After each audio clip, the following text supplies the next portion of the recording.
wanted to make a quick video talking about how some adoptees feel responsible for everyone's feelings within the triad for birth family members and adoptive family members. And just let's keep it short. I'm going to shorten biological and birth family to B fam and A fam for adoptive. Okay. So, and that's kind of part of the reason for my hiatus. And I've also been somewhat hesitant to post content and videos and stuff like that, um, because my intention is not to offend either side, but I do want to speak truthfully about it. And so my intention is not to put out all the business or, spill the tea, stuff like that.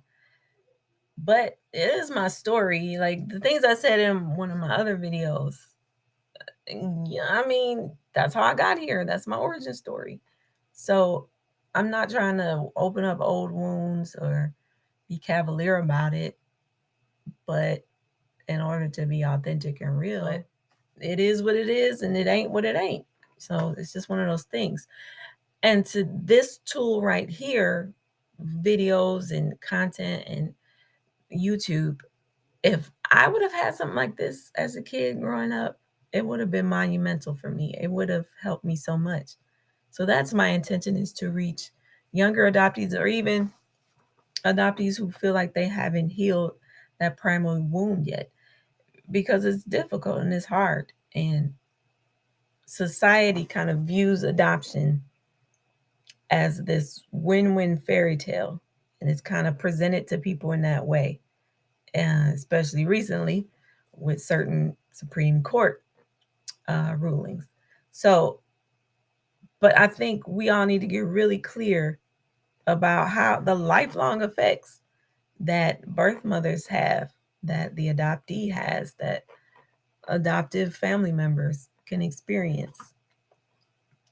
I'm not saying it shouldn't happen. I do realize there's a need for adoption in our society, but we need to make it better and improve it. There's lots of room for improvement. So that's why I make videos like this, but there is still like this hesitancy to say or to speak up on it, because I don't want to offend either side. Um, it's just odd because I was watching this documentary um, about a girl she was searching, and she was gonna meet with her B fam, and the adoptive sister had a problem with it and took issue in saying that she should have just been happy with her mom and dad and the family that she had. And I just want to say, in this instance, there was a racial component because this girl's Black and her family's white. I'm mixed, half Black, half white, and I'm adopted into a white family. So I know I look like this. I don't know what happened. I didn't get enough melanin. I should have gotten back in the melanin line. I just went and got in the big ear line for some reason. Anyway, that's a side note.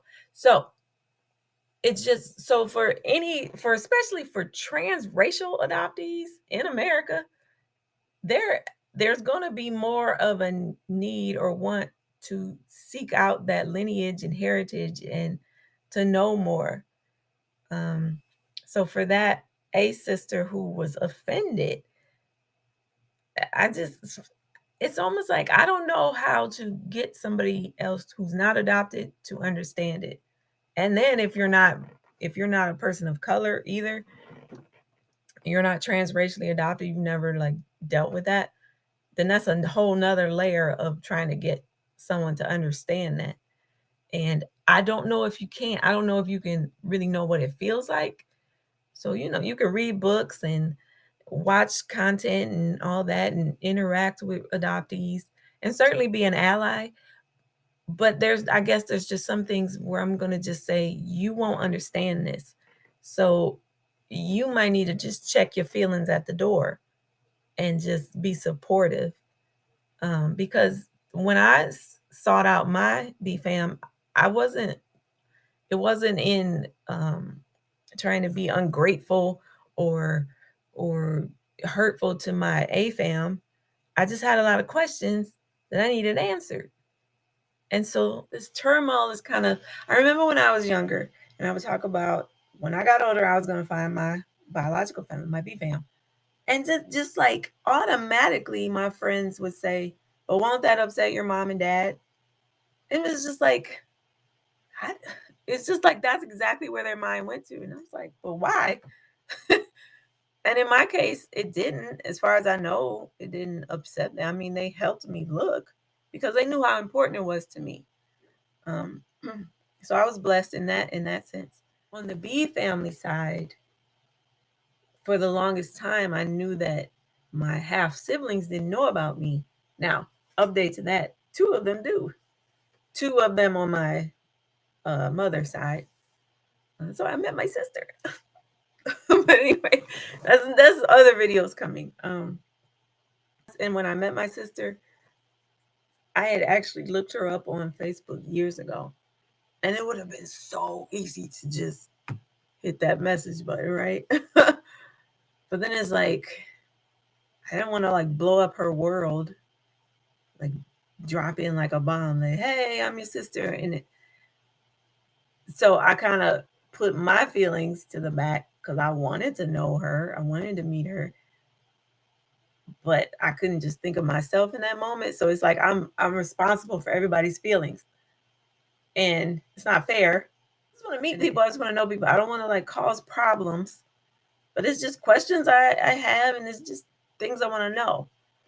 But it's like we gotta be responsible for this person not feeling this way or that person not feeling this way, and it's just causing all this turmoil on top of what we feel about the whole situation and the trauma and the wounds we're trying to get through.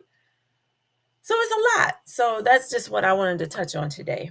And if you can relate, hey, I'm right here with you. And that's just my pair of pennies on it. And please like and subscribe, share with anybody you think it could help. And I will talk to y'all later. Ciao.